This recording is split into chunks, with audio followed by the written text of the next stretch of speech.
Sim, dá pra ver aqui, perfeito. Tá. Então, aqui eu coloquei a história do cristianismo. O cristianismo em si, né, a gente tem desenvolvimento desde a época, assim, do povo judeu. Só que aqui, como a gente já viu bastante dos antigos profetas, é bem legal a gente partir de um profeta, Daniel, que ele foi falando onde que o povo judeu ele ia passar ao longo dos séculos, né? Eu não coloquei uma introdução aqui, então eu vou falar o que estava acontecendo. Se você vê assim, desde o início, né, Abraão, aí Moisés, o povo judeu começou a se formar como reinos, só que nos últimos momentos eles foram levados, né, pelos impérios, que eles pecaram, e quando eles pecavam, eles tentavam voltar a Deus, só que eles pecavam de novo, e até que Deus ele trouxe o juízo para o povo. E um desses juízos foi quando Daniel, né, e o povo de Judá, ele foi levado cativo pela Babilônia.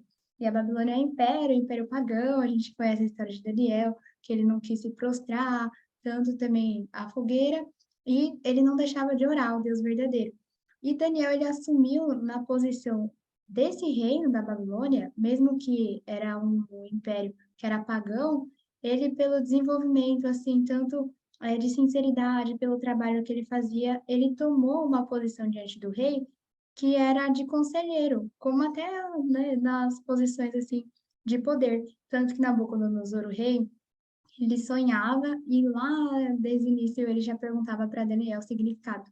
E aí que a gente vai conseguir pegar uma parte histórica muito boa, que é um sonho que Nabucodonosor teve de uma estátua, e ele vai falar que essa estátua, ela tinha cabeça, peito, ventre e pernas. Só que cada uma dessas partes do corpo, quando Daniel foi interpretar, ele falava que representava um império, representava um reino. E é tão legal você ver na Bíblia algo que realmente, historicamente, foi antes dito como profecia por Daniel na Bíblia, né, quando ele interpretou, e isso aconteceu na história.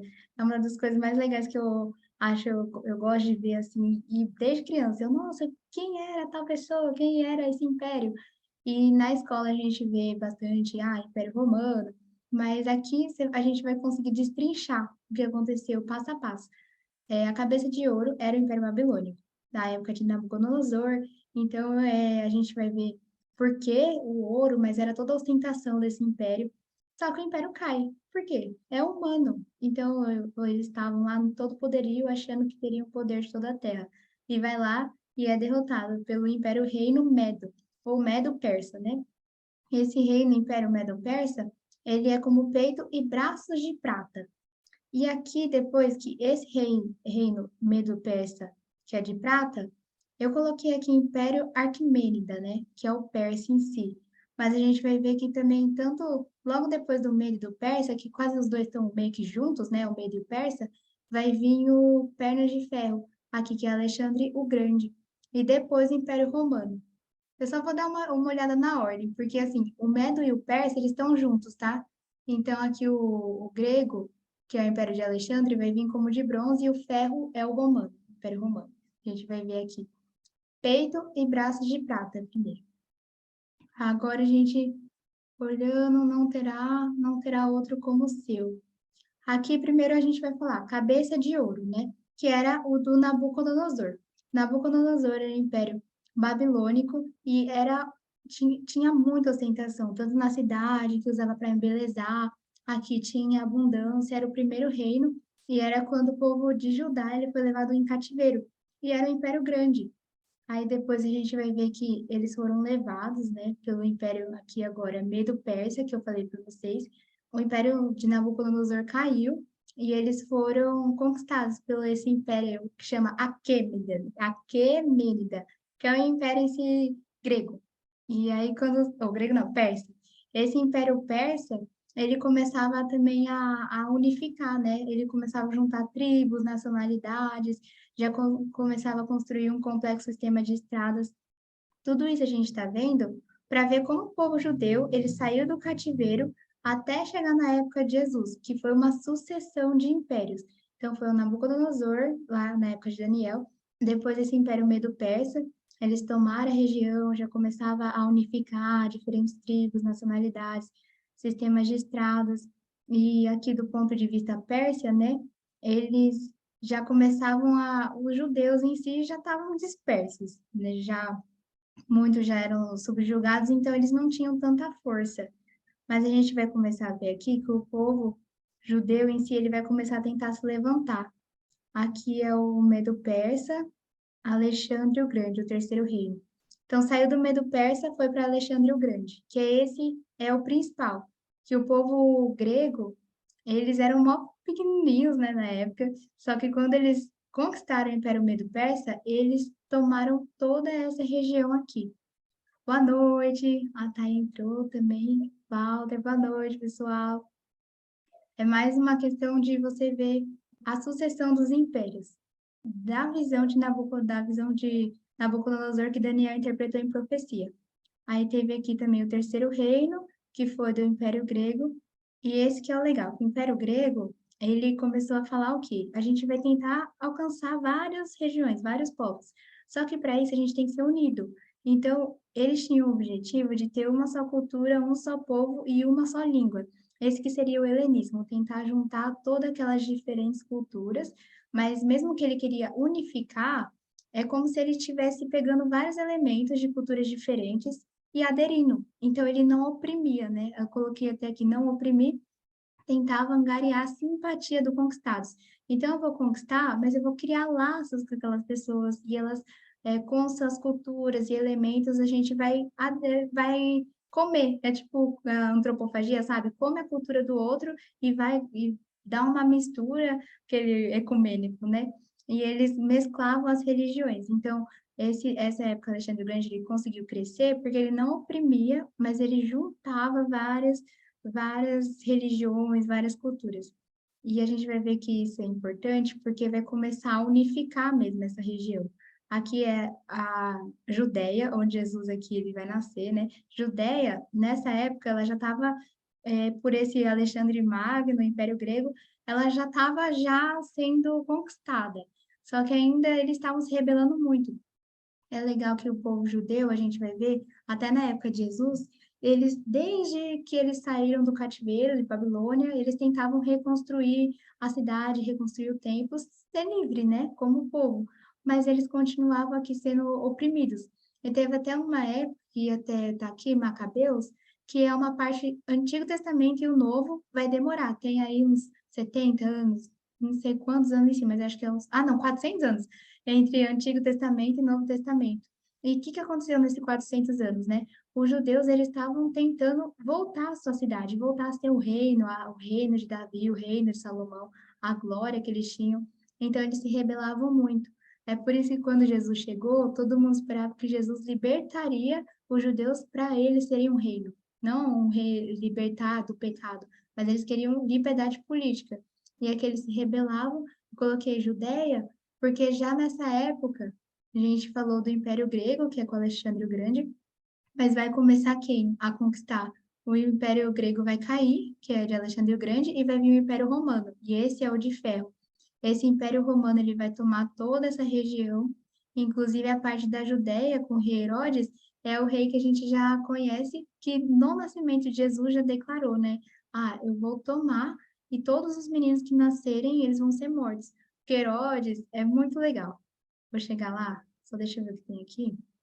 Aqui na Judéia, as províncias romanas no Oriente tinham facções políticas locais, elas se digladiavam, tinha a aristocracia e os sacerdotes judeus. E aí, a aristocracia ela tinha vantagens comerciais, e os sacerdotes judeus eles tinham o monopólio da região. Também do meio desse povo tinha os fariseus, que eles eram voltados para o estudo da Torá, pregavam aí o estudo da Torá. E tem os essênios, que pregavam a vinda de um Messias, só que o essênio pregava o Messias que libertaria os judeus rumo à independência política. Então, estava conturbado esse momento que estava preparado para Jesus vir. Aqui a gente está falando antes de Jesus, mas era uma região que tinha muitos impérios, conquistas, estavam conquistando regiões. E aí, quando a gente falou de Herodes, né? Já até viu o que tem aqui. Antes de Herodes, naquela época do Império Grego, o Alexandre Grande tomou, ele unificou a língua. Então, o Novo Testamento foi escrito em grego. Tanto que foi muito importante ele ter sido escrito em grego, porque todo mundo falava grego naquela época. Então, a gente vai ver que tinha um entendimento. E aqui, pernas de ferro, finalmente é o Império Romano, né? Que esse império em si que a gente vai falar, primeiro Herodes, na época, a gente vai ver, quando Jesus ele nasceu, ele foi decretado o decreto, os meninos vão morrer. E isso foi porque aqueles magos, né, os magos do Oriente, que a gente lê mesmo na Bíblia, eles, tinha lá na Bíblia, né, tanto no Antigo Testamento, que viria alguém que seria dito como rei, o rei dos judeus. E aí, quando o Herodes ele foi e ele escutou, nossa, vai vir um rei dos judeus, e Herodes, na mente dele, eu sou o rei, e ele se irou mesmo. Então, já Herodes, ele já tinha essa cobiça por poder. Então, essa é a época que Jesus veio, por isso que ele nasceu numa manjedoura, né? Eles praticamente fugiram, José e Maria, pai, mãe de Jesus, eles fugiram da região que eles estavam, teve que se alistar também. Então, e tudo isso para cumprir a profecia, que falava que ele nasceria em Belém.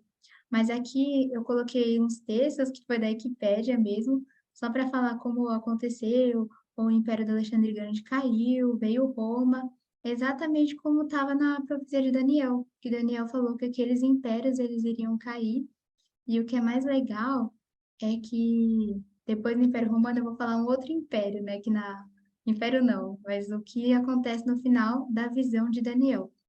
Mas aqui no Império Romano, o que a gente vai encontrar? Eles também queriam conquistar territórios, avançar, e para isso eles tinham unidade política, eles se concentravam na figura de imperador, tanto que o povo romano, era vários povos, né, que aí começou um povo lá vindo da região itálica e tomou, conquistou a região, e eles começaram a crescer, mas aí eles se unificaram na figura de um rei, porque antes era só cidades e estados, então não tinha uma centralização do poder, mas agora tem centralização no imperador. Aí eles começam a investir em infraestrutura, porque se você vai conquistar, eu tenho que ter estrada para chegar. Então, essa liberdade de ir e vir, eles construíram estradas, organização, eles tinham um espírito prático, eles queriam as coisas práticas. Então, por isso que eles conseguiam conquistar. Se eu preciso via rápida, eu também vou fazer as estradas. Eu preciso de segurança para passar no tráfico. Então, por isso que eles também até tomaram a região do mar, todo o mar Mediterrâneo eles conseguiram conquistar. Então, tudo que passava, e é muito importante o mar Mediterrâneo, né? Mar Nostrum, que até fala, é o Mar Nosso agora, o Mar Nostrum, eles conseguiram ter total hegemonia, né, o Império Romano. Então, foi nessa época, nesse império que Jesus veio. Aí, o judaísmo também estava dividido, que o povo judeu, como sempre, eles estavam tentando conquistar, se libertar. E para se libertar, alguns falavam e eles se rebelavam, outros judeus não queriam se rebelar contra o império, realmente estava ali esperando o Messias. Então, o judaísmo em si estava dividido, o povo judeu. É tudo um cenário para Cristo vir, né? E aí, nessa profecia de Daniel que a gente viu, tipo, veio o Império Romano e ele estava lá, só que aí o principal é o quê? Várias vertentes. O principal lá na profecia de Daniel é que todos os reinos vão passar. Aí o verso 44 diz sobre a pedra, que ele falou: no tempo desses reis, o Deus do céu fará aparecer um reino que nunca, nunca será destruído, nem será conquistado por outro reino. Pelo contrário, esse reino acabará com todos os outros e durará para sempre. E aí é quando a gente vê que todos esses impérios eles tiveram a sua glória. Olha o Alexandre o Grande, quanto que ele conquistou uma região gigante, o Império Romano com as suas estradas, com seu poderio, o Coliseu, que fala até 7 maravilhas do mundo, né, o Coliseu. E aqui a palavra, a Bíblia, ela fala, todos eles passarão. E nesse tempo, no tempo desses reis aí, né, no tempo desses reis, do rei Império Romano, veio numa manjedoura, aquele que sem glória nenhuma na terra, sem poder, sem riqueza, mas é ele que tem o nome sobre todo nome, e o reino dele nunca vai desaparecer. Que veio Cristo, tudo preparado para ele vir, e aí ele fala, e é esta pedra que derrubou todos os outros reinos e o reino dele nunca se apagará. Tanto que é chamado como uma pedra. Na visão que Nabucodonosor teve no sonho, veio uma pedra e tirou todos aqueles reinos. E quando a gente vai ver aqui Jesus, ele fala, né? Pois é assim dito na Escritura. Eis que põe em Sião uma pedra angular, escolhida e preciosa. Aquele que confia nela jamais será envergonhado. Para vocês, os que creem, esta pedra é preciosa, mas para os que não creem, a pedra que os construtores rejeitaram tornou-se a pedra angular. E é quando Jesus estava falando, e tinha muitos judeus, inclusive os fariseus, eles não criam em Cristo. Como este homem que veio e até falavam, nossa, ele veio de Nazaré, conhecemos de onde você veio, e as coisas que você faz é por demônios, é por Bezebu. E eles não criam, e ele falou, para esses, eu sou pedra de tropeço, mas para aqueles que creem, eu sou a pedra angular, que é aquela que tem toda a solidez, toda a base para aqueles que creem, eles não serão abalados. E aí, por isso, né, crucificá-lo, e aqui a gente fala, né, o Império Romano, tanto o Messias, rejeição de Jesus, dissidente, condenado por crucificação, foi uma lei aplicada pelos romanos, e tudo isso a gente encontra na história. E isso que é legal, quando a gente já viu, né, na parte do treinamento, conversando com os muçulmanos, a gente trouxe referências históricas da morte de Jesus, sobre o império do Pôncio Pilatos. Então, ele morreu, e tem documentos escritos de sua morte. E quando o muçulmano fala, não, ia lá, fez parecer que era Jesus, mas depois Jesus foi visto, depois de sua morte, por 500 testemunhas. Então, tem muito na história que a gente pode usar até para conversar. Quando Jesus ele morre e ressuscita, vem o quê? Vem os discípulos. Aí é a hora que, nossa, Pedro, depois de ser lapidado pelo Evangelho, por Cristo, ele ainda continua sendo lapidado, não acabou, né? Jesus sobe, ele prega e ele ganha 5.000 almas lá para Jesus em uma pregação. Só que aí, quando ele vai dormir, ele sonha com alimentos impuros, porque até então ele tinha pregado só para os judeus. Quando ele sonha com impuro, impuro é como, sabe, o povo de Deus para eles era puro, era aqueles que são escolhidos. Só que quando Pedro sonha com esses animais e Deus fala para ele, come, vai lá e come, quando Pedro fala para Deus, né? Não, Deus, que eu não quero, que eu não poderia fazer isso, eu sou judeu, eu sou puro. Aí os anjos aparecem para ele, né? E falam, Pedro, eu não sabia. Ele fala, Pedro, você está chamando de impuro que eu purifiquei. Então, ali os anjos falaram, e Pedro teve a consciência, agora, por causa da morte de um justo, por causa desse sangue, o sangue, ele lava muitos impuros, porque todos pecaram. Então, a impureza do homem foi lavada. E eles começam a pregar o evangelho para todos os povos. Começa com Pedro, mas principalmente vem através da conversão de Paulo. Paulo, depois da estrada, ele vai para Antioquia, né? Na verdade, ele vai para a Arábia, ele fica bastante tempo sendo lapidado também, creio que estudando, né? Porque Paulo cresceu nos pés de Gamaliel, que ele era muito, muito educado no judaísmo. Só que quando ele tem a conversão, ele volta para a Arábia e eu penso que ele ficou lá, nossa, eu tô entendendo Moisés, tipo, Moisés falou isso, Jesus falou isso. Então, realmente, Paulo, se tivesse ele vivo até hoje, ele pegaria de boa os muçulmanos, porque Paulo ele era extremamente voltado aos antigos profetas do Antigo Testamento, e ele estudou. Quando ele se preparou, ele voltou para Antioquia, que aí ele estava preparado para ir nas suas missões. Só que aí, como foi o crescimento do evangelho? Não foi através, se a gente lembra Paulo, lembra o Pedro, e quando a gente vê, esses homens, eles foram importantes. Só que a questão é que o evangelho começou a crescer através, principalmente, de pessoas comuns. E é isso que a gente falou. Até quando, né, a gente, lá depois, em Maomé, né, que surge o islamismo, eles eram comerciantes. E você vê que a influência do Maomé foi através do comércio. Foi mais, na verdade, pela força, né? Ele realmente, Maomé tomou lá a região pela força, só que eles conversavam sobre religião quando eles, no dia a dia, eles trocavam, tanto no seu comércio, cultura, de regiões para regiões. Então, quem é que espalhou o evangelho? As pessoas comuns, aqueles que viram Cristo morrer e que viram ele ressurreto e levavam esse testemunho. Tinha uma livre circulação. Você vê que estava tudo preparado para o evangelho, porque para Jesus vir, mesmo que não tinha internet, né, como hoje, mas a parte de estrada, de circulação, de como o judaísmo estava dividido, e esse era o povo que rejeitaria o Cristo, né? que até fala que Jesus enviado, ele foi enviado para casa de Israel as ovelhas, mas esses crucificaram. Pedro falou, vocês crucificaram o Cristo, mas já estava determinado. Então, esse cenário, depois da morte de Jesus, ele ainda continuou sendo o quê? Necessário para o crescimento do evangelho.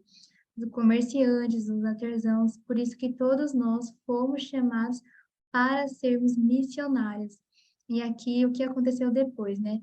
Teve mudanças, desafios. Estevão, primeiro Martim, Tiago também, Estevão, aquele que foi apedrejado, e Paulo, Paulo estava lá no apedrejamento de Estevão, né?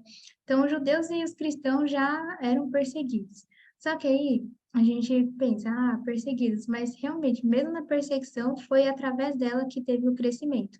Que como eles foram dispersos, por isso que Atos 2 fala, né? O Espírito Santo descerá e vocês irão, serão minhas testemunhas de Jerusalém, Judéia, Samaria. Se não tivesse, se não tivesse essa perseguição, todo mundo, Jerusalém, tá ótimo, principalmente o judeu, né? Eles iam ficar só em Jerusalém. Mas veio a perseguição, eles começaram a fugir, fugir.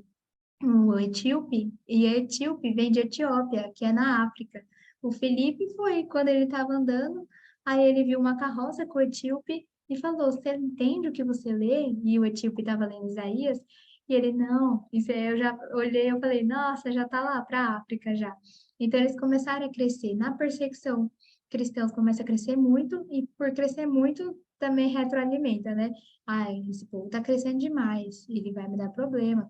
Então, o problema foi Nero, ele sobe ao poder, e quando ele vê os cristãos, primeiro, ele já tinha essa antipatia com os cristãos, né? Porque todo imperador de Roma é totalmente, assim, nossa, é muito narcisista, de eles querem glória, o imperador queria adoração. Então, se você tem um povo cristão que presta adoração a um único Deus, e os judeus também, né? Mas falam desse Cristo já é um problema. E aí teve Nero, todo mundo assim desconfiava um pouco, até mesmo da consciência, da mental de Nero em si, né? Porque ele agia de forma, assim, a fazer atos impensáveis, né? E aí teve um incêndio em Roma, um incêndio grande que ninguém sabia de onde vinha aquele incêndio, mas assim, foi tipo muito sério esse incêndio.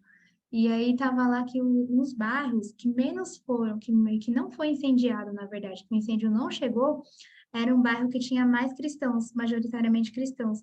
Aí, como todo mundo desconfiava que Nero, tipo, tá todo mundo pensando, nossa, Nero que botou fogo, porque Nero já queria revitalizar o império, né? Queria construir um império assim, tipo, essa cidade, nossa, vai ser muito difícil, eu quero trabalhar com uma cidade, construir uma cidade mais bonita. E todo mundo pensou que Nero botou fogo na cidade, porque ele queria construir uma cidade mais bonita. Aí Nero, para se defender, culpou os cristãos, né? Ele, olha os bairros lá dos cristãos, nem pegou fogo. Por quê? Porque foi eles que botaram fogo em tudo. Então Nero começou a perseguir e, por decreto de morte, os cristãos. Então todos aqueles que se declaravam cristãos, havia decreto, eles eram mortos. E esse, com decreto, é como você pensar que você tem na lei, você pode ter a sua vida, dignidade de vida. Nessa época não tinha nem essa questão, né, de direito internacional, nem direito em si, direito humano. Mas com um decreto de morte, então livremente pode perseguir. É tipo qualquer pessoa na rua que tiver com você, você tá ali e você pode assim. Eles não somente eram perseguidos pelas pessoas, mas pelo Estado, o que é pior, né? Porque o Estado tem força de arma. Aí eram serviços como os cristãos eram luminárias para a cidade, então colocava fogo mesmo em seus corpos. E nos jardins do imperador, você vê que Nero não batia bem. Coliseu também feras. Aí é muito assim, você vê aquelas imagens, a gente vai ver umas frases que você fica, meu Deus, eu nunca estaria preparado para viver isso. E os cristãos daqui também, eles falavam a mesma coisa. Nossa, se vir uma grande perseguição, eu não conseguiria deixar, eu não conseguiria deixar de negar Cristo. E você vê que eles falavam, nossa, quando chegou esse tempo, não importa assim quão fraco eu era, eu ainda não neguei o nome de Cristo. Então você vê que a gente não sabe como a gente vai reagir, sabe? Na nossa mente fraca, carnal, a gente, meu Deus, seria uma perseguição dessa, Deus me livre, me leve antes. Mas eles não, eles iam lá, Coliseu, feras, carnificina, e você vê que e cresceu o evangelho. Tanto que hoje, né, nem Satanás mudou a estratégia, né? Satanás, ele, não, se eu persigo, se eu mato Martin, todo mundo se converte. Então, hoje, Satanás mudou, né? A gente nem percebe, mas é exatamente isso que no nosso dia a dia, no conforto, na sensualidade, na vaidade da terra, aí a gente é levado e não precisa de perseguição. E o evangelho não fica, nem reconhece, assim, a gente nem incomoda a sociedade, né? Porque quando Jesus veio, ele falou: Eu vim para trazer a espada.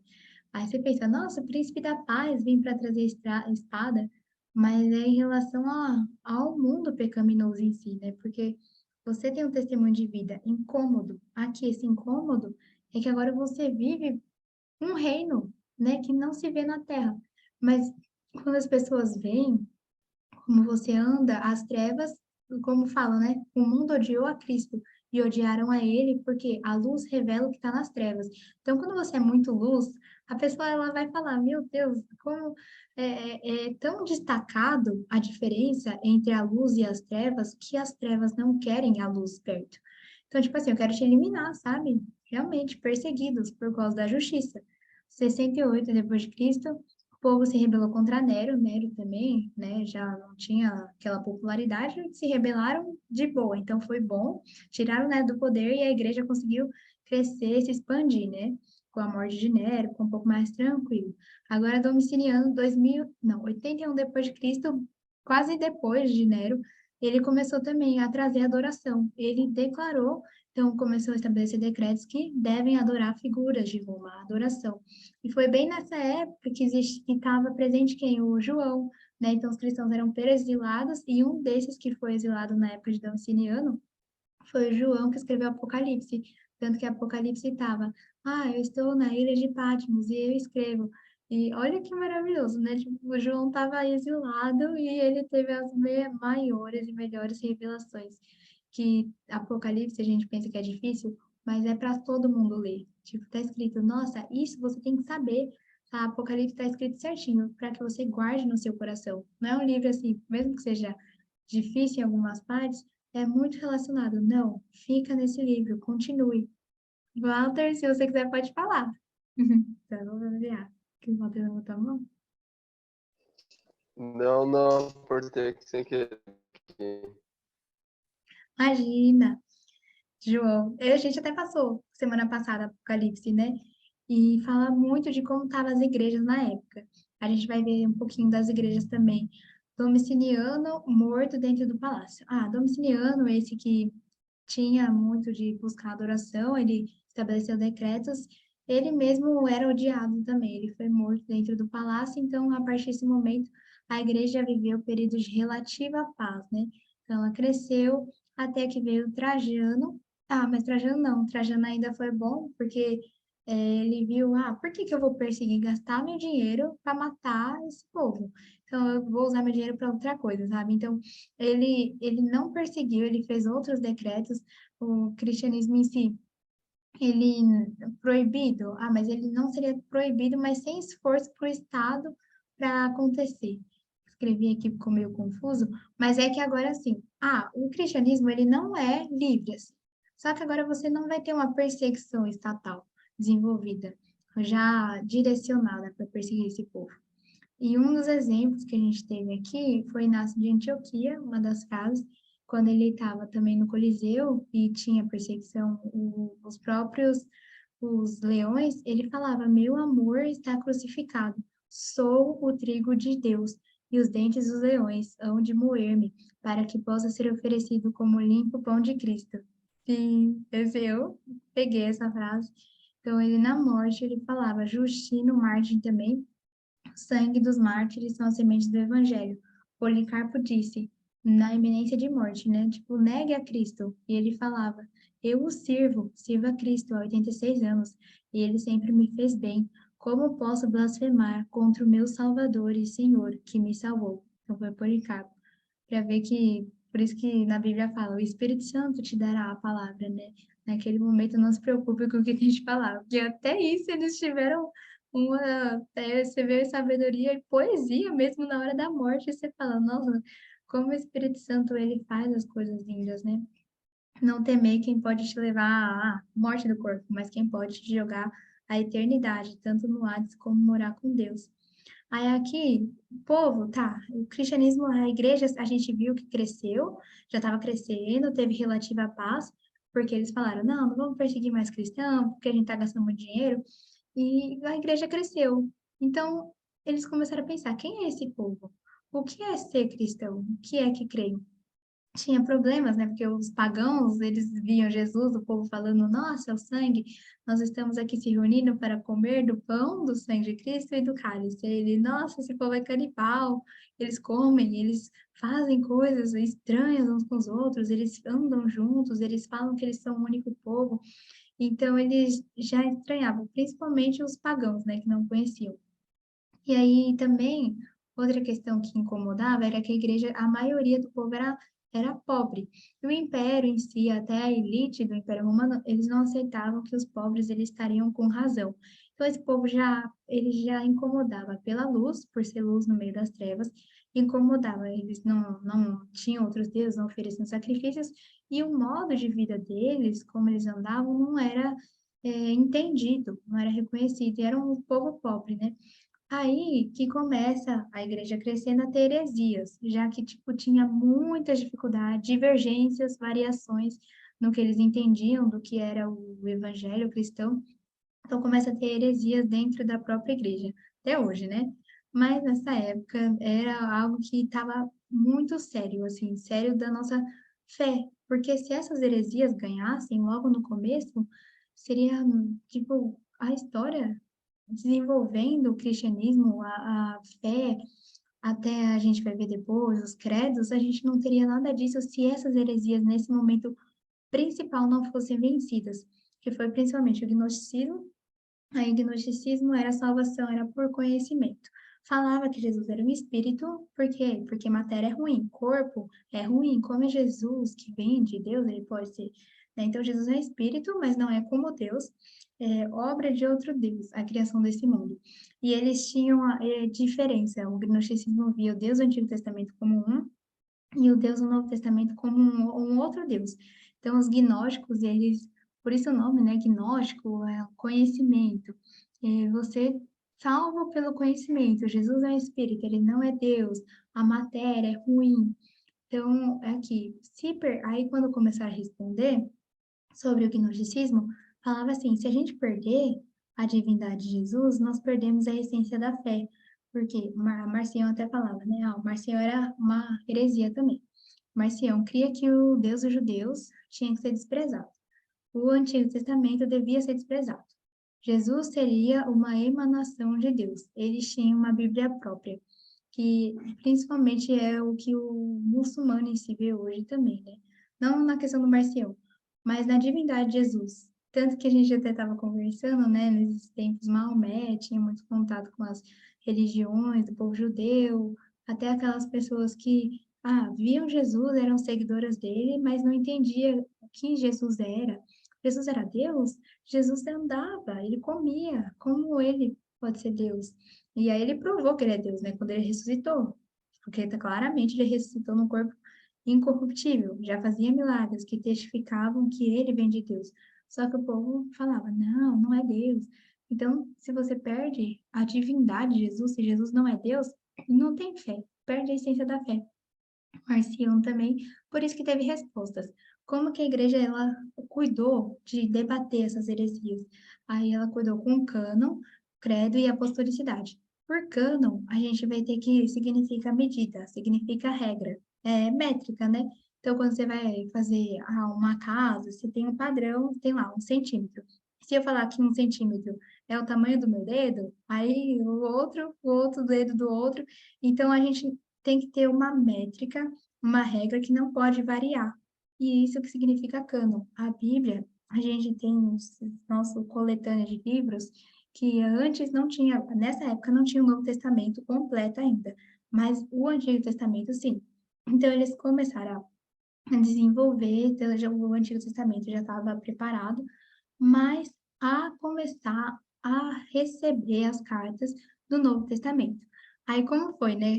A gente, quando era criança, eu pensava, nossa, acho que Deus ele abriu o céu e a Bíblia caiu, assim, e falou, esse é o livro. E não foi assim, né, que desenvolveu. Aí eu tinha até medo quando eu comecei a estudar, que eu falei, nossa, se não foi dado por Deus, e foi os homens, eles foram, né, pegando e reconhecendo esses livros, como que a gente pode ter a certeza que, assim, não foi escolhida, sabe, por questão de interesse do homem? Ah, então tem lá, quando o povo fala, né, da Bíblia, nossa, Paulo falando em Efésios, da cultura, quando ele falava, né, Cristo, cabeça da mulher, ele falava na cultura dele, a própria sociedade começa a duvidar se esses livros, eles não foram escolhidos por homens, ou também se não teve alterações, né? Alterações na escrita, e é isso que os muçulmanos falam com a gente, e foi o que a gente já até conversou numa reunião. Vou colocar aqui, como que o cânon foi formado? Eles começaram ao quê? Receber esses livros. Eles não escolhiam. A igreja já tinha já os seguidores de Cristo, o povo se reunia nas salas, e eram pessoas que andaram com Cristo ou ouviram dele, mas já tinha muito já do conhecimento e testemunhas de Jesus, já tinham testemunhas, os discípulos que eles andaram com Jesus, já eram pessoas que, assim, eram testemunhas oculares. E quando a igreja foi receber os livros, ela não escolheu, tipo, ah, nossa, vou pegar lá Timóteo, o Colossenses, Filipenses, e esse livro ele vai fazer parte da Bíblia, e o Existências lá, vamos colocar qualquer livro que alguém viu, vamos dizer, uma pessoa de mal índole, né? Ah, isso aqui foi enviado, isso aqui é a mensagem de Deus. Aí eles iam ver, né? Ah, não, eles não escolheram em si, eles receberam primeiro aquilo que já tinha autoridade. O que que tinha autoridade, né? Como que eles sabiam que aqueles livros, eles tinham a autoridade vinda do Espírito Santo? Tinha que ter coerência textual, por coerência, já tinha Antigo Testamento. Então, aquele texto, ele tem que tal que ele tem que ser totalmente falando a mesma linguagem, tem que falar o mesmo sentido do que o Antigo Testamento fala. Por isso que se encaixa tanto, né? A gente vê Gênesis, Êxodo, Levítico falando do cordeiro, do sacerdócio, e o livro de Hebreus, no Novo Testamento, fala o tempo todo, nossa, quando os sacerdotes entravam na presença e eles tinham sacrifícios. Então você vê que já tinha coerência. Aí eles analisaram, então se tem coerência, um com o outro, unidade, eles não são desconexos, eles já enxergavam essa autoridade do Espírito Santo. Aí outro aspecto para receber com autoridade aquele livro, não é que eles escolhiam esse sim, esse não, esse sim, esse não, mas é que aquele livro já tinha autoridade já, que era o quê? A apostolicidade, né? Eram pessoas que andaram com Jesus, ou que estiveram muito próximas dos discípulos de Jesus, né? Que nem Mateus andou com Jesus, Lucas não andou, mas ele andou com os discípulos. Lucas andou assim totalmente e ele foi lá. Lucas ele era médico, mas ele também tinha esse aspecto investigativo, historiador. Mesmo ele não tendo andado com Jesus, ele foi atrás de testemunhas, ele andou com os discípulos, ele perguntou.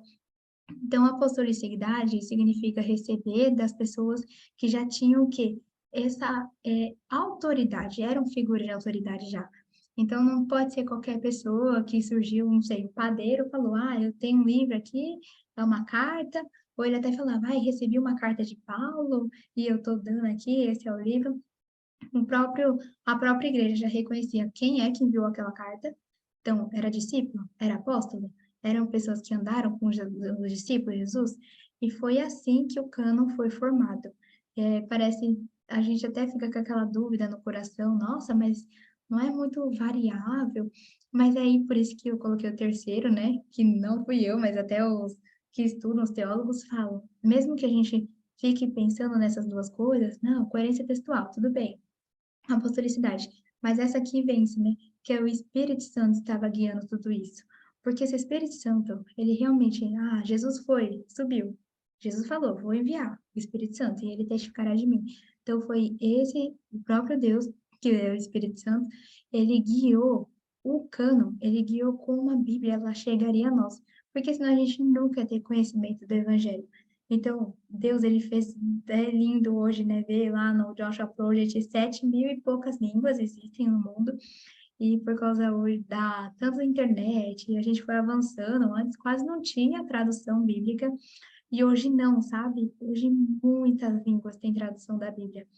E aí você vê que a obra é linda, porque mesmo 7 bilhões de pessoas, 3 bilhões, 3,5 bilhões de cristãos, a Bíblia é um dos livros mais traduzidos, mais lidos, um livro que, assim, que cresceu esporadicamente, você vê pessoas de diferentes nações, línguas, tribos, longe, longe, que chegou esse evangelho. Então, o Espírito Santo, ele se encarregou de entregar para nós o verdadeiro evangelho, o cânon da Bíblia, né? Que é a própria Bíblia, como ela foi formada.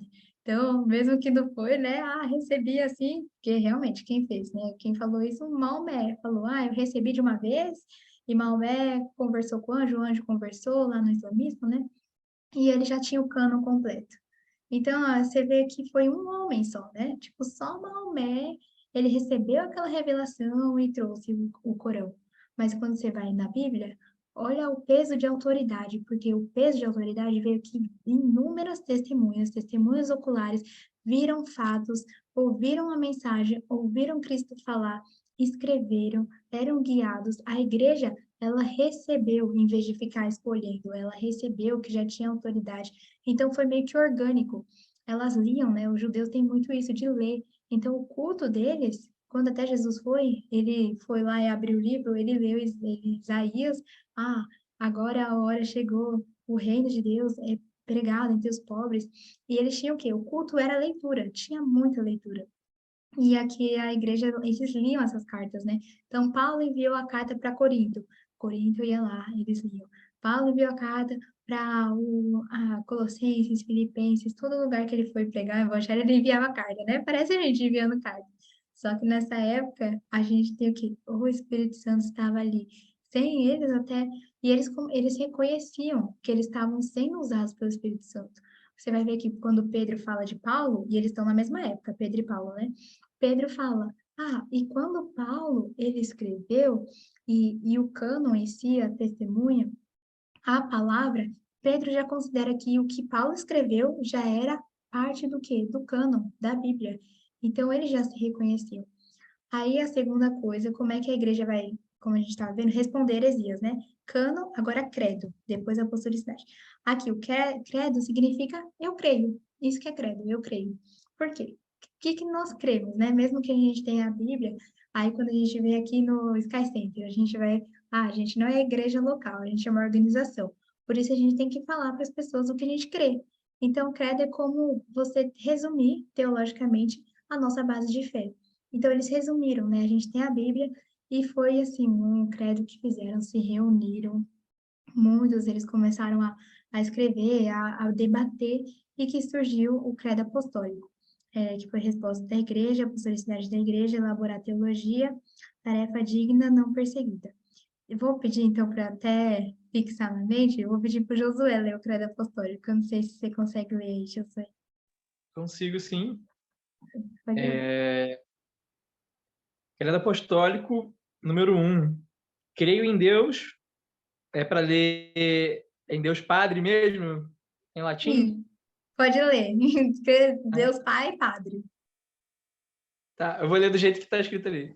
Creio em Deus Padre, Todo-Poderoso, Criador do céu e da terra. Número 2. E em Jesus Cristo, um só seu Filho, nosso Senhor. Número 3. O qual foi concebido do Espírito Santo, nasceu de Maria Virgem. Número 4. Padeceu sob o poder de Pôncio Pilatos, foi crucificado, morto e sepultado. Número 5. Desceu aos infernos, ao terceiro dia ressurgiu dos mortos. Número 6. Subiu ao céu, está sentado à mão direita de Deus Padre Todo-Poderoso. Número 7. Donde há de vir a julgar os vivos e os mortos. Número 8. Creio no Espírito Santo. Número 9. A Santa Igreja Católica, a comunhão dos santos. Número 10. A remissão dos pecados. Número 11. A ressurreição da carne. Número 12. A vida eterna. Amém. Amém. Esse foi o credo, para quem leu a Igreja Católica, católica como universal. Não tinha ainda, na época, a Igreja Católica, né, como romana, apostólica romana. que a gente vai seguir a história da igreja, essa é a primeira. Acho que vai ser, não sei se vai ser na próxima, a história da igreja de continuação, acho que na terceira, que vai falar, né, como que a igreja em si, ela misturou com o Estado, e pelo Estado ela desenvolveu o quê? Ah, virou católica, apostólica romana, depois apostólica bizantina, que já está ligada ao poder. Aqui não, aqui tem um povo, sabe? Um povo mesmo que tinha divergências, viu heresias, eles se juntaram e falaram, ah, vamos juntar, o que que nos une, gente? O que que nos une como cristãos, né? Vamos responder os gnósticos, falava do Jesus, então quem é Jesus? Aí eles aqui, ó, a gente crê em tudo isso, Jesus, um só filho, nosso Senhor, nascido da Virgem Maria, padeceu sob Pôncio Pilatos, crucificado, morto. Tudo isso daqui é a resumo. Tanto que a gente tem, eu li bastante aqui, né? A gente é uma organização e tem várias organizações missionárias, organizações cristãs. E quando você pega a declaração de fé, todas elas têm esses aspectos aqui. Fala do Deus, o único Criador, fala do Filho, é Deus, um com o Pai, fala do Espírito Santo, Deus. Eles falam assim, da morte, ressurreição, fala do julgamento, há de julgar o vivo e o morto, fala da remissão dos pecados, ressurreição da carne, então a gente vai morrer, mas vamos ressuscitar. Então, várias organizações hoje também, é como a gente está desde credo apostólico falando e afirmando essas doutrinas. Então, por mais que os cristãos eles tenham várias diferenças, denominações, igrejas, aqui é a doutrina base, né? Base que nos une. Por isso que esse credo foi muito importante para responder as heresias, responder as pessoas, e já começou a desenvolver, né, o que hoje a gente já tem, assim, de base de fé.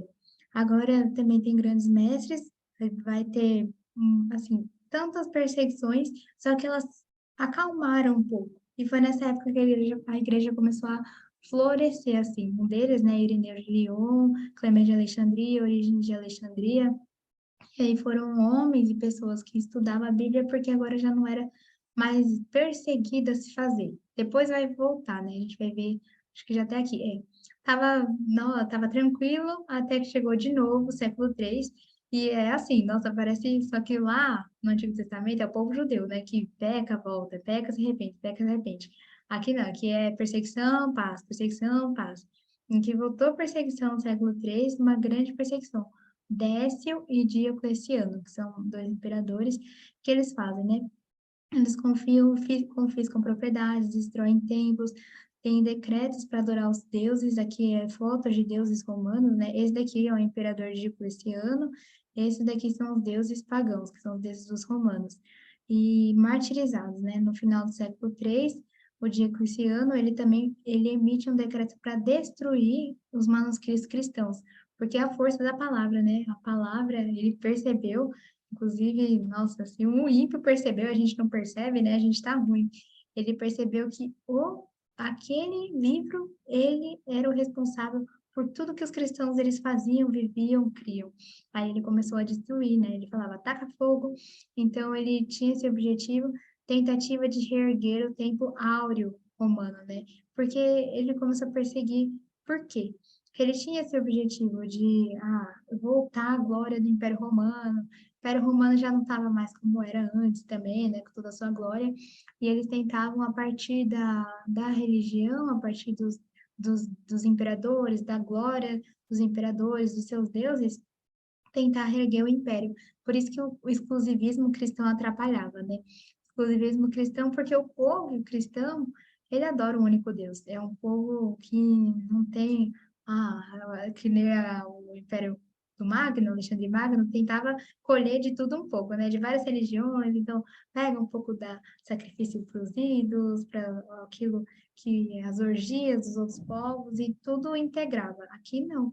Os cristãos em si, eles eram puros de coração.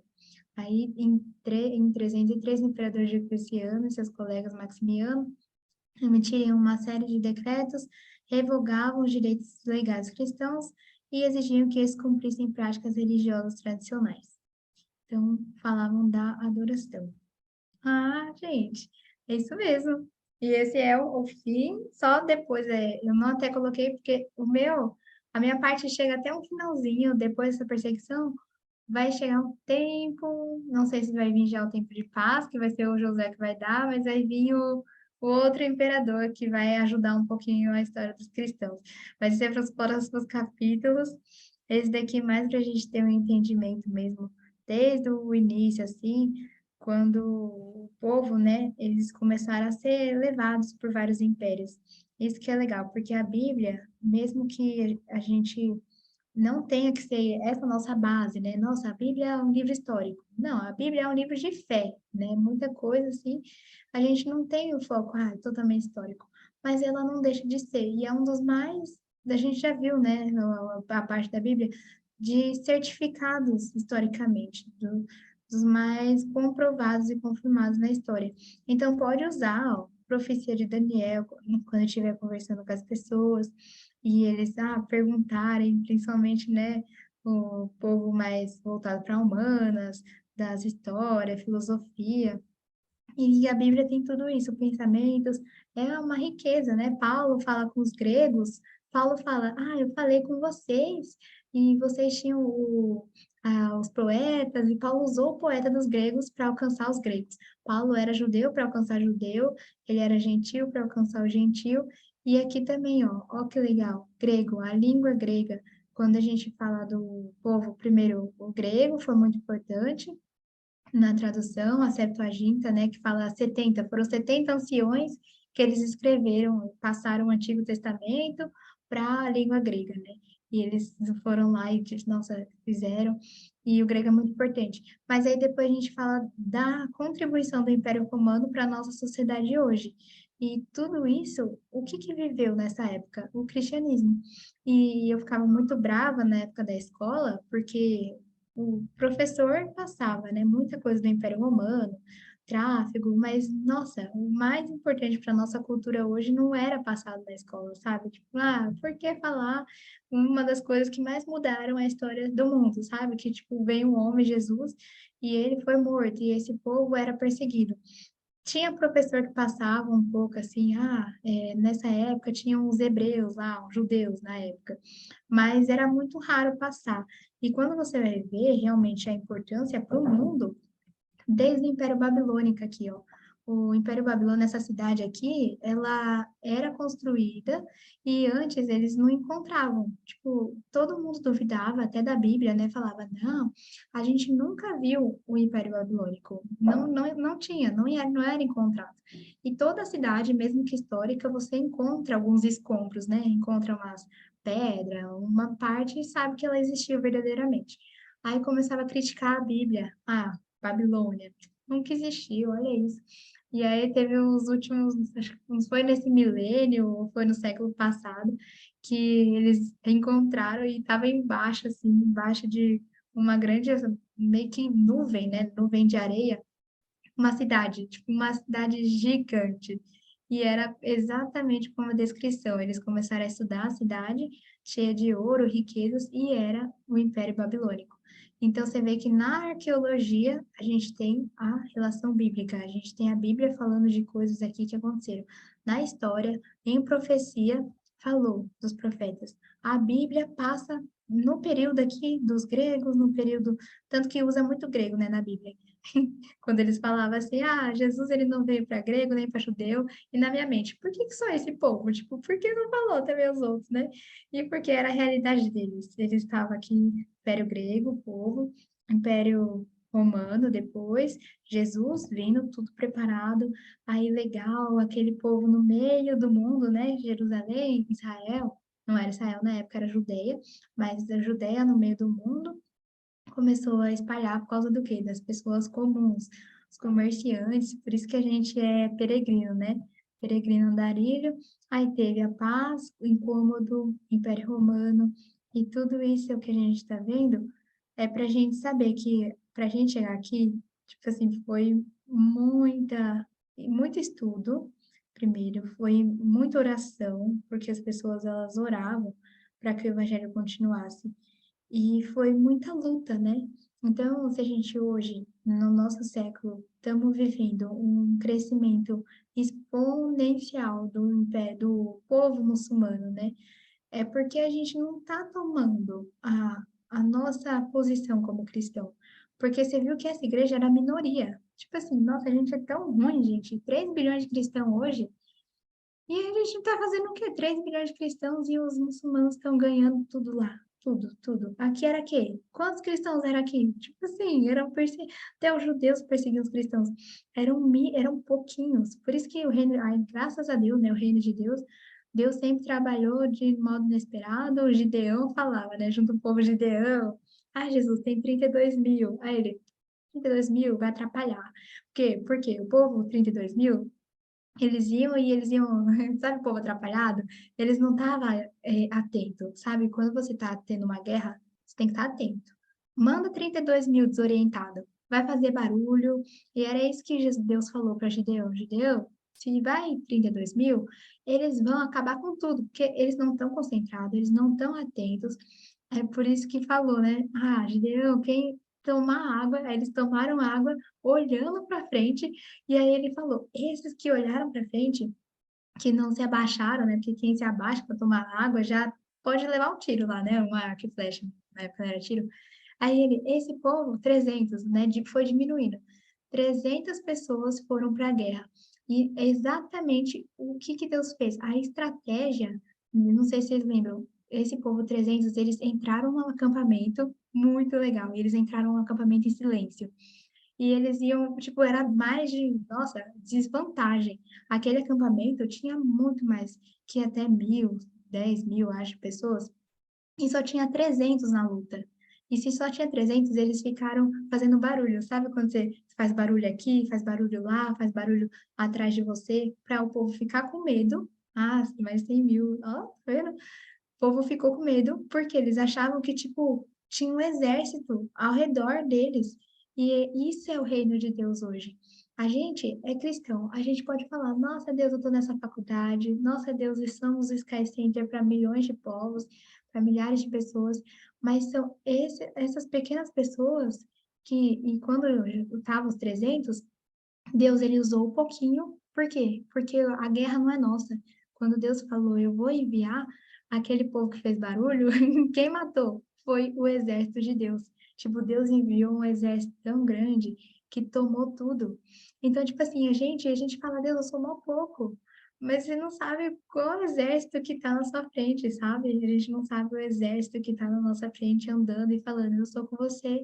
Tipo, a gente vai. Por isso que esses cristãos que morreram nesses. A gente fica, Deus, como é que eles morreram? Eu nunca padeceria dessa maneira, porque eu não sou fraco, eu não sou forte. E eles era a mesma coisa. Eles eram poucos e nós somos poucos, mas é desses poucos que é exatamente eles que o reino de Deus ele cresce.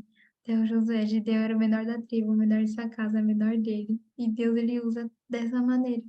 Então, tipo, a gente tá lutando, tá levando o evangelho, mesmo que a gente é pouco. A Bíblia já falou. Ah, poucos são os trabalhadores da seara. A gente até ora, né? Ora a Deus para mandar os trabalhadores, mas quantos são? São poucos. E isso não é o problema para Deus, porque Deus sempre trabalhou o quê? No menor do povo de Israel. Israel era nada. Israel era o menor dos povos. Mas Deus o amou e ele fez dele um grande povo que abençoou todas as famílias da terra. Ah, Deus, eu sou nada.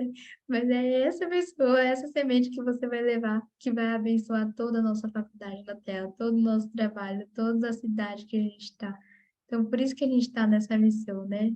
O Sky Center, a gente aqui levando o evangelho para esse povo, que tem, né, os seus deuses, mas são os mesmos que carecem da glória de Deus. Então, essa é a nossa compaixão. Ah, eu vou. E Deus, Jesus nunca me fez mal. Então, como eu negaria meu Senhor? E negar não é só negar, mas é deixar de falar dele, né? Então as pessoas negam a Cristo a partir do momento que elas deixam de falar.